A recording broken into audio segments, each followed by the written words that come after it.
don't know how I'm going to follow that because it was a great introduction. Good morning. Good morning. Good morning. Okay, that was a little bit better than sharing. Good morning. Good morning. As you know, my name is Mark Morton. I'm 26 years old. I am a student at Rappahannock Community College, full-time dad of a 4-year-old little girl, and I'm a three-time, oh my goodness, excuse me, I'm also getting a sore throat. I'm a three-time felon. 2007, I was convicted of breaking and entering, grand larceny, and conspiracy. From 2007 to 2014 has been the most difficult times of my life. I've been unemployed for about 2 to 3 years of my daughter's birth. And so I've been not really able to support her or even be responsible. I went from being a horrible dad to being just a sperm donor in her mom's eyes. I've been turned down from so many jobs just because of the fact of once they see my felonies, there's no chance of me even stepping forward. I never pictured that I'd be back in school. That was something that my pastor encouraged me to do. And back in 2011, I enrolled at Rappahannock Community College. Yes, it's a 2-year college. Yes, I'm still enrolled. Don't judge me. I'm not doing full-time. I do 6 credits per semester. Like I said, I'm a full-time dad. I was currently working 2 jobs, KFC and Rappahannock, doing 55 hours a week. So it's definitely deprived me of a lot of energy. I had no hope.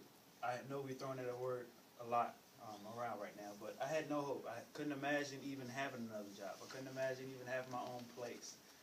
When I went to United Way, I was only working Rappahannock, and I was making barely $400 a month. And I remember sitting down with Miss Kim and giving her the little outline and giving her my pay stubs and her going over my budget, and she looked at me with this funny face and paused, and then she asked me, "What do you want us to do?" "I want your help."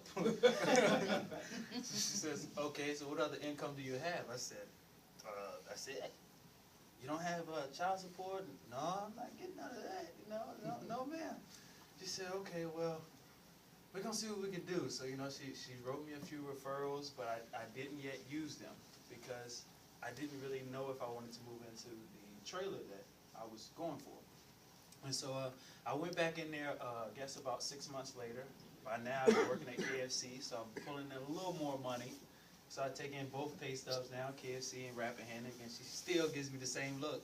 "Well, what do you want us to do?" I said, "I want you to help me, Miss Kim." So as she began to talk to me, and finally she came across to this program that Miss Sharon was talking about, which is the housing.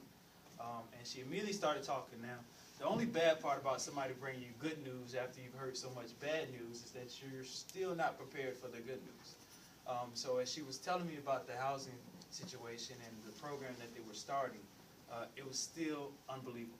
I still thought there was going to be a gimmick. I still thought somewhere in the line somebody's going to step on my toe and shoot me down anyway, so I'm not going to get my hopes up.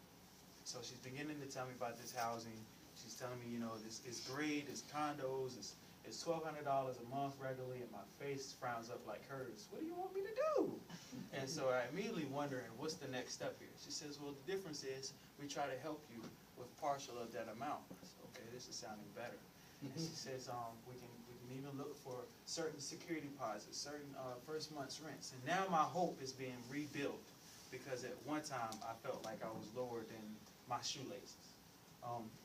And so as she's continuing to tell me these different programs, I'm continuing to get excited. I'm getting excited. And about a couple weeks later, I signed a lease to my house. Like I told the other group, this is where you clap. Yeah. So me and my daughter moved in. We've been living in there, I guess, about 2.5 months now, which is really exciting. She loves it. For the first year, I've had custody of her for about 1.5 years now. First year, she went between me and my mother. So now, just sporadically, she'll just run around the house, "Daddy, I love you, I love you, I love you," and she'll grab a hold of me. "I've missed you those times you left me at Grandma's house." And those moments is what really, really makes me feel good, because I didn't give up. There was times where, like Ms. Sharon said, when you have no job, no house, nobody believing in you, you're only going to go back to what you know. And it's been so many times that I've met people that was just like, "Hey man, you need that money in your pocket," but I'm just thankful that I didn't give up, because all I could think about was not being a father to my daughter. I never met my dad until last year, December. I never wanted my daughter to have that 25 years later talking about I just met my dad last year. So I say all that to say, you guys are a big contribution to United Way and the community, because not only did you come and turn my power on at my house, but you've also turned on the hope inside of me by contributing all the donations that you do towards United Way. A lot of the outfits that I put on is from Fish or different donations in the community. So I'm just thankful for you guys, and I thank God for you guys.